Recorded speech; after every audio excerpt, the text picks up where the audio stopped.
July 20th, 1969, a date etched into the very fabric of human history. On this day, we as a species did the impossible. We reached out, touched the heavens, and walked on another world. This is the story of Apollo 11, the mission that turned science fiction into reality and forever changed our perspective on the universe and ourselves. Our journey begins not in the vacuum of space, but on a planet gripped by the Cold War. The United States and the Soviet Union were locked in a fierce competition for technological and ideological supremacy. The space race was its grandest stage.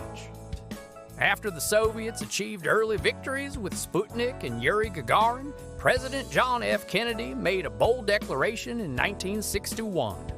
America would land a man on the moon and return him safely to the Earth before the decade was out. It was an audacious promise, a challenge that galvanized an entire nation. The task fell to NASA, and the monumental effort required the minds of over 400,000 engineers, scientists, and technicians. The Apollo program was born, a series of missions designed to test the hardware, the procedures, and the human endurance required for a lunar voyage. It was a path fraught with risk. The tragic fire of Apollo 1, which claimed the lives of 3 brave astronauts, served as a harrowing reminder of the dangers involved. But failure was not an option. Lessons were learned, designs were improved, and the dream stayed alive.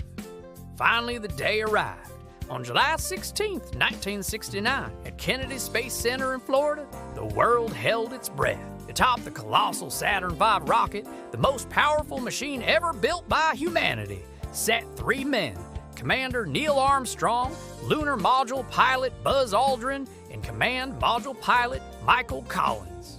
With a thunderous roar that shook the very ground, Apollo 11 ignited, climbing through the atmosphere on a pillar of fire, embarking on a 240,000-mile journey to the moon. For 4 days, the trio journeyed through the silent black expanse.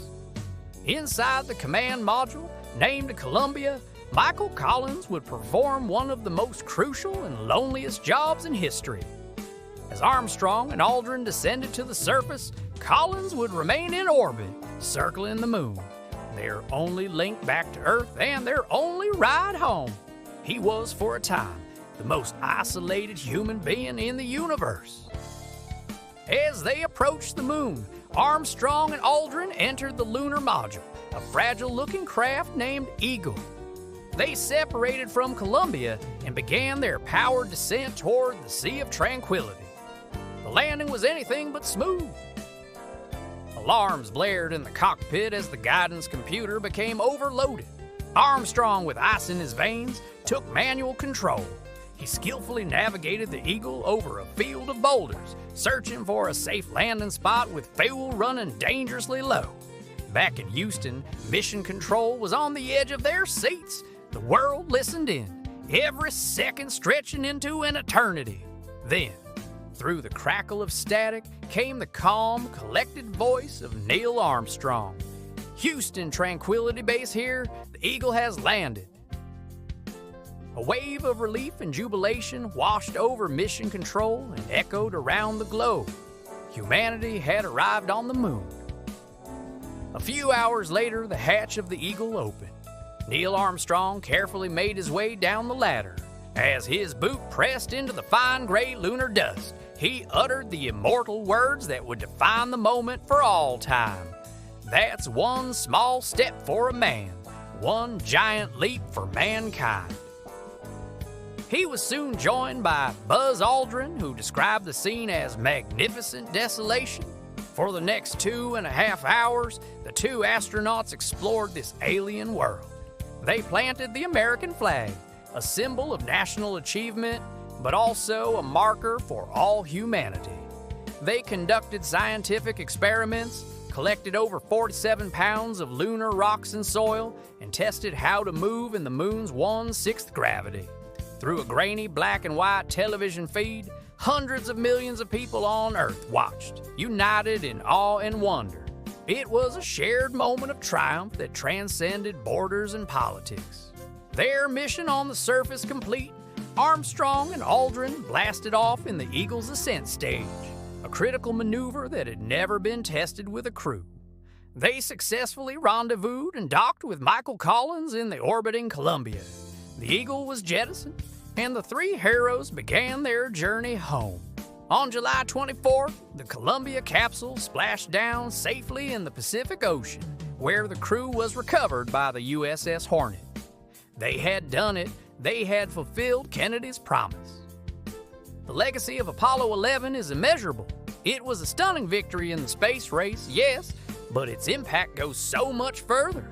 The mission spurred unprecedented technological innovation, leading to advancements in computing, materials science, and communications that we still benefit from today. It gave us the iconic Earthrise and blue marble photographs, which fundamentally shifted our environmental consciousness and showed us our planet as a fragile, beautiful oasis in the vastness of space. Most importantly, Apollo 11 inspired generations. It proved that with courage, ingenuity, and a shared purpose, humanity can achieve the seemingly impossible.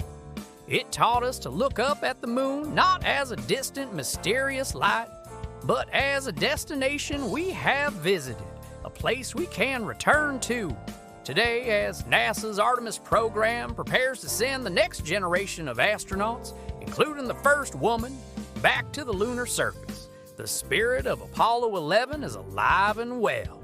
It continues to fuel our dreams of exploring not just the moon, but Mars and the worlds beyond. The journey that began with one small step is far from over. It was and remains a giant leap for all of us.